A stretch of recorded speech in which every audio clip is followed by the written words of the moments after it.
নমস্কার বন্ধুরা, সবাই কেমন আছো? আশা করছি সবাই ভালো আছো। তা আমিও ভালো আছি। আজকে চলে আসলাম আরেকটি রেসিপি নিয়ে। তো আজকে বানাবো চাপিলা মাছ, বা কেউ এটাকে বলে কর্তি মাছ। তো কর্তি মাছের রেসিপি বেগুন আলু দিয়ে। তো আমি দেখো 250 গ্রাম কর্তি মাছ নিয়েছি। এটাকে এখন নুন হলুদ মেখে নিব। ধুয়ে পরিষ্কার করে নিয়েছি, নুন হলুদ মেখে নিব। বন্ধুরা, রেসিপিটি যদি ভালো লাগে তাহলে অবশ্যই লাইক করো, কমেন্ট করো, আর বন্ধু বান্ধবদের কাছে শেয়ার করে দিও। আর আমার ভিডিওটি যদি কেউ প্রথমবারের মতো দেখে থাকো তাহলে প্লিজ চ্যানেলটি সাবস্ক্রাইব করে আমার পাশে থেকো, আর পাশে থাকা বেল আইকনটি অন করে দিও, যাতে আমি ভিডিও ছাড়ার সঙ্গে সঙ্গে তোমাদের কাছে নোটিফিকেশন পৌঁছে যায়। তো আমি এই যে নুন হলুদ মেখে নিয়েছি, আর ওইদিকে একটা কড়াই বসিয়েছিলাম। তো কড়াইটা গরম হয়ে গেছে, তেল দিয়ে দিলাম, সর্ষের তেল দিয়ে মাছটা ভেজে নেব।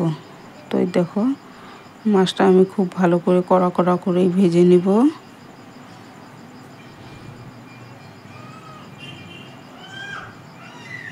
তো এই দেখো আমি মাছ ভেজে নিচ্ছি।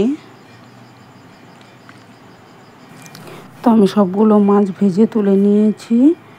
তো এখন ওই তেলের মধ্যে এই যে কালো জিরা ফোড়ন দিয়ে দিলাম। ফোড়ন দিয়ে এই যে এরকমভাবে কেটে নিয়েছিলাম আলু আর টমেটোটা দিয়ে দিলাম। তো তোমরা চাইলে এটাতে বেগুনও দিতে পারো, আমি বেগুনটা দিলাম না।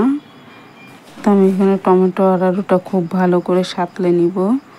তো সাঁতলে নিয়েছি, এর মধ্যে এখন পরিমাণ মতো হলুদ দিয়ে দিলাম।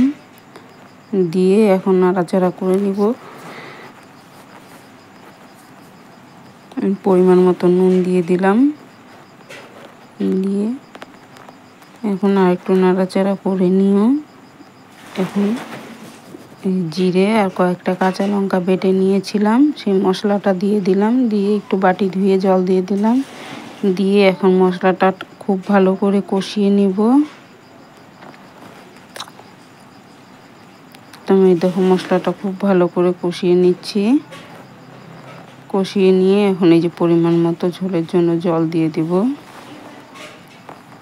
এতে পরিমাণ মতো ঝোলের জন্য জল দিয়ে দিয়েছি। তো এতে ঝোলটা ফুটে উঠেছে, এখন ভেজে রাখা মাছগুলো দিয়ে দিব। আলু মোটামুটি সেদ্ধ হয়ে গেছে, তো আমি এখন ভেজে রাখা মাছগুলো দিয়ে দিব। মাছগুলো দিয়ে খুব ভালো করে ফুটিয়ে নেব। তো আমি মাছটা খুব ভালো করে ফুটিয়ে নিয়েছি। এখন একটু ধনেপাতা দিয়ে নামিয়ে নেব।